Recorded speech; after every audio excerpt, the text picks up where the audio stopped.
A civilização egípcia antiga desenvolveu-se no Nordeste africano, margens do rio Nilo, entre 3200 a.C., a unificação do Norte e do Sul, o Alto e o Baixo Egito. A 32 de Cristo, domínio romano, infelizmente a queda. Mas Fran, você vai me falar sobre o que hoje? Hoje eu vou falar sobre a civilização egípcia. Na minha opinião, a civilização mais fundamental para todas as outras civilizações. Então, se vocês não me conhecem, peraí, deixa eu me apresentar aqui. O meu nome é Francine Garcia. Sejam muito bem-vindos ao meu canal. Se não são inscritos ainda, não percam tempo. Se inscrevam e deixem aquele like maravilhoso aqui. Querem me seguir no Instagram? É muito fácil. Tá vendo aqui em cima? É só vir aqui e começar a seguir. Bom, quando a gente fala do Egito, a gente fala do rio Nilo. Mas qual era a real importância do rio Nilo para os egípcios? Com a região que era formada por deserto, o Saara, o rio Nilo ganhou uma extrema importância para os egípcios. O rio era utilizado como via de transporte através de barcos, de mercadorias e pessoas. As águas do rio Nilo também eram utilizadas para beber, pescar, fertilizar as margens nas épocas das cheias, favorecendo a agricultura. Mas, Fran, o que é essa tal época da cheia? Porque eu não estou entendendo muito bem, não. Mas espera aí que eu vou explicar aqui para vocês, tá bom? A época da cheia era a época do outono. Era a época que o rio Nilo subia as águas. Então, tinha as inundações. Depois, vinha a época do plantio, que era o inverno, quando a água baixava. E quando ela baixava, o solo do rio Nilo, ele era totalmente fertilizado, virava uma lama, um lodo, mas ele era muito fértil. E depois vinha a primavera, chamada de época da colheita. Para os egípcios, existiam apenas 3 épocas do ano. Vale salientar muito bem, para ninguém fazer confusão. Mas apenas 3 épocas do ano? Sim, porém, os egípcios já tinham um calendário com 365 dias também. Vocês vão entender por que essa civilização é tão importante, não só historicamente, como é fundamental nos dias de hoje. Mas Fran, me fala sobre a sociedade egípcia. A sociedade egípcia estava dividida em várias camadas, sendo que o faraó era a autoridade máxima, chegando a ser considerado o deus da terra. Mas, Fran, o que o faraó fazia? Bom, o faraó ele era incumbido de várias coisas, desde explicar se iria ou não ter uma época de cheia boa, como ser responsável pelo sistema solar, que eles já estudavam outros planetas além da nossa Terra. O faraó era responsável por todo o bem-estar da população. O faraó era responsável por absolutamente tudo. Tudo caía nas costas do faraó. Porque o faraó era como se fosse um regente de um deus aqui na Terra. Após o faraó na pirâmide, vem os sacerdotes e militares, escribas, responsáveis pela escrita, que também ganharam importância na sociedade. Salientando que na época dos egípcios não era qualquer pessoa que poderia escrever e aprender a ler. Não era qualquer pessoa. Eram apenas privilegiados que poderiam aprender a escrita. Os escravos também compunham e, infelizmente, eles eram o solo da pirâmide. Então, os impostos pagos pelos camponeses, artesãos e comerciantes também estavam acima dos escravos. Os escravos era a sociedade egípcia que geralmente eram pessoas capturadas em guerras. Eles trabalhavam muito e nada recebiam pelo seu trabalho, apenas água e comida. E lembrando-se que na época que eu falo trabalhavam muito, era de dia e de noite, sem ter dias de descanso. Se você parasse, você ia ser chicoteado, até a morte às vezes. Mas vamos falar agora da escrita do Egito Antigo. A escrita egípcia também foi algo muito importante para este povo, pois permitiu a divulgação de ideias e comunicação, controle de impostos. A escrita foi exatamente criada para ter o controle de impostos no Egito. Existiam duas formas principais de escrita no Egito. A escrita demótica, mais simplificada e usada para assuntos do cotidiano. A escrita hierogrifa, acho que é a mais conhecida também, né, gente? É a mais complexa e formada por desenhos e símbolos. As paredes internas das pirâmides eram repletas de textos que falavam sobre a vida do faraó, os feitos dele. Rezavam mensagens para espantar possíveis saqueadores, até maldições às vezes. Uma espécie de papel chamado papiro, que era produzido a partir de uma planta de mesmo nome, também era utilizado para registrar textos e até mesmo plantas de pirâmides. O papiro foi criado, a folha do papiro, no Egito. E era uma coisa muito bacana. Como fazer o papiro?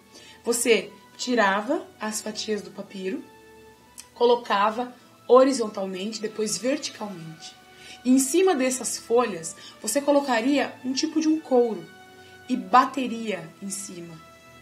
Embaixo do couro teria água. Então, o que aconteceria? Aquela fibra ia ficar um pouquinho junto. Para melhorar a qualidade do papiro, eles colocavam um peso e deixavam por um tempo. Quando eles retiravam, virava um papel de papiro. E esse foi o primeiro meio de escrita que os egípcios criaram, ou seja, o nosso primeiro papiro. Mas os hieroglifos egípcios foram decifrados na primeira metade do século XIX pelo linguista e egiptólogo francês Champollion, através da Pedra de Roseta. Se ninguém sabe quem que deu o nome de egiptologia, eu vou só tirar uma dúvida de vocês. Foi Napoleão quem deu o nome de egiptologia, o estudo do Egito. Pois é. Mas, Fran, como que era a economia do Egito? Me explica. Bom, a economia do Egito era baseada principalmente na agricultura. Esta, então, era realizada principalmente nas margens férteis do Nilo. Lembra da cheia que eu falei para vocês? Pois é, ela lá nas margens do Rio Nilo. Os egípcios também praticavam o comércio de mercadorias e do artesanato. Os trabalhadores, então, rurais, eram constantemente convocados pelo faraó para prestarem algum tipo de trabalho em obras públicas. Canais de irrigação, pirâmides posteriormente e templos. Mas, Fran, como que era a religião do Egito Antigo? Aquela tal vida após a morte? Bom, a religião egípcia era repleta de mitos e crenças interessantíssimas, se vocês pararem para observar.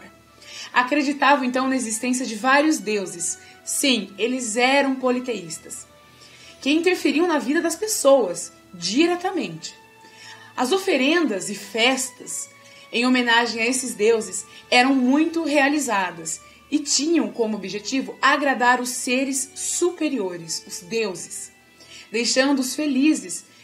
Então, deixando-os felizes, eles poderiam ajudar os egípcios em guerras, na colheita, em momentos da vida. Cada cidade possuía seu deus protetor e templos religiosos em sua homenagem. Mas, Fran, agora você vai falar daquela vida após a morte, essa tal de mumificação. Como acreditavam a vida após a morte, os egípcios mumificavam os cadáveres e os faraós, até mesmo alguns animais. Então, eles colocavam eles em pirâmides com o objetivo de preservar o seu corpo. A vida após a morte seria definida segundo crenças egípcias, pelos deuses e especialmente por Osíris, em seu tribunal de julgamento. O coração era pesado pelos deuses da morte, que mandava para uma vida aqueles de coração leve. Muitos animais também eram considerados sagrados pelos egípcios, de acordo com as características que apresentavam o chacal, esperteza noturna, o gato, agilidade, o carneiro, reprodução, o jacaré, agilidade nos rios e no pântano, serpente significava o poder de ataque, águia, a capacidade de voar, o escaravelho, ele era ligado diretamente à ressurreição. Mas se vocês quiserem saber mais sobre mumificações, o vídeo está aqui em cima.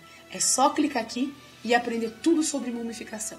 Como ela era, por que ela era feita e como ela era feita. Mas, Fran, me fale sobre a civilização Me fala sobre a civilização egípcia, Fran. Bom, a civilização egípcia, ela se destaca em muitas áreas da ciência.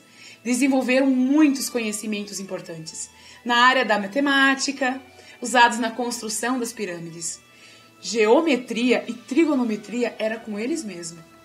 Na medicina, os procedimentos de mumificação proporcionaram importantes conhecimentos sobre o funcionamento do corpo humano, embora para eles o cérebro não tinha nenhuma serventia. A arquitetura egípcia. Que arquitetura, hein? No campo da arquitetura, podemos destacar a construção de templos, palácios, pirâmides, esfinges, estátuas gigantes e lindas. Estas construções eram financiadas e administradas pelo governo dos faraós. Muitas dessas construções foram erguidas como grandes blocos de pedra, utilizados, então, com explicitamente a mão de obra escrava. As pirâmides, a esfinge de Gizé, o templo de Ramsés II, são as construções mais conhecidas do Egito Antigo. Bom, mas, Fran, você me falou sobre o Egito Antigo, que hoje o vídeo é sobre o Egito Antigo. Me explica a unificação dos dois Egitos, tanto o alto quanto o baixo. Bom, há duas teorias muito curiosas. A primeira é que o primeiro faraó, que chamava Menes, ele unificou pacificamente os dois Egitos. E aí tivemos o Egito Antigo. Mas a outra história, que existiu um rei, um imperador do Alto Egito. E ele travou uma batalha sangrenta até conseguir o poder do Baixo Egito. E o nome dele era Narmer. E ele, sim, conseguiu a unificação. Uma curiosidade bastante bacana que eu acho é que a coroa do faraó, antes da unificação, não era de como nós conhecemos. A coroa do Baixo Egito é a parte vermelha e a coroa do Alto Egito é a parte branca. Então, com a fusão e a unificação do Alto e do Baixo Egito, as coroas foram fundidas e, posteriormente, todos os faraós usavam aquela coroa. Mas, Fran, quando você falou da pirâmide posteriormente ser criada, me explica isso. Eles não eram enterrados em pirâmides no começo? Não, não eram. Eles eram enterrados em tumbas subterrâneas. Sim, eram enterrados lá. Porém, se passou o tempo e um egípcio teve uma brilhante ideia de construir uma pirâmide. E vale salientar que todos os faraós, eles queriam ter uma pirâmide maior que a outra, ou uma arquitetura melhor que a outra, ou uma simetria melhor que a anterior. Eles sempre estavam buscando favorecimento das coisas que eles tinham, sempre sendo melhor que o anterior. Então as pirâmides começaram a nascer, porque não era pirâmide no começo, eram tumbas. E nós temos o grande exemplo da pirâmide de Gizé, aquela pirâmide maravilhosa que faz parte das 7 maravilhas do mundo antigo. Que se vocês não conhecem as 7 maravilhas do mundo antigo, o card está aqui em cima. Bom, gente, sem contar a grande agricultura que os egípcios tinham. Lembrando-se que eles eram muito bons em plantar trigo, eles eram muito bons em plantar cevada, eles plantavam várias frutas e criavam vários animais. E sim, os egípcios foram a primeira potência que o mundo conheceu. Só que, infelizmente, o último faraó, que seria Cleópatra, o Egito foi dominado pela Roma em 32 a.C., no governo de Otaviano. Cleópatra, então, perdeu toda a riqueza que lá existia. Mas, Fran, hoje em dia, existem tantos lugares que ainda não conhecemos. Para vocês terem uma noção, nós conhecemos o túmulo de Tutankhamon no século passado. E se vocês não sabem, há um grande mistério e uma maldição. Todas as pessoas que encontraram o corpo de Tutankhamon desapareceram e morreram misteriosamente. Será que essa maldição realmente existiu? Será que as maldições nos túmulos dos faraós é de verdade? Se vocês quiserem saber sobre as maldições, deixe um comentário aqui. Lembrando-se que no meu canal tem vídeo de quarta e domingo, porém não deu para mim gravar nessa quarta, por isso estou gravando hoje. Então, muito obrigado por compreenderem hoje. Eu quero mandar um beijo especial para o Caleb, ó. Um grande beijo para você, tá bom? E, gente, não esqueçam do sorteio que está tendo aqui no meu canal. Com 13 mil inscritos, estarei sorteando um headset. Esse aqui. Gostou dele? Ele é bonito mesmo, né? Então, querem estar participando do sorteio? É muito fácil. Tá vendo esse vídeo que tá aqui no card? Minha trajetória do YouTube. Vá nesse vídeo, se inscreva no meu canal e deixe um comentário. Hashtag vim para o sorteio. Que quando chegar em 13 mil inscritos, eu estarei sorteando esse headset ao vivo. Tá bom? Então é isso, galera. Um grande beijo e até o próximo vídeo.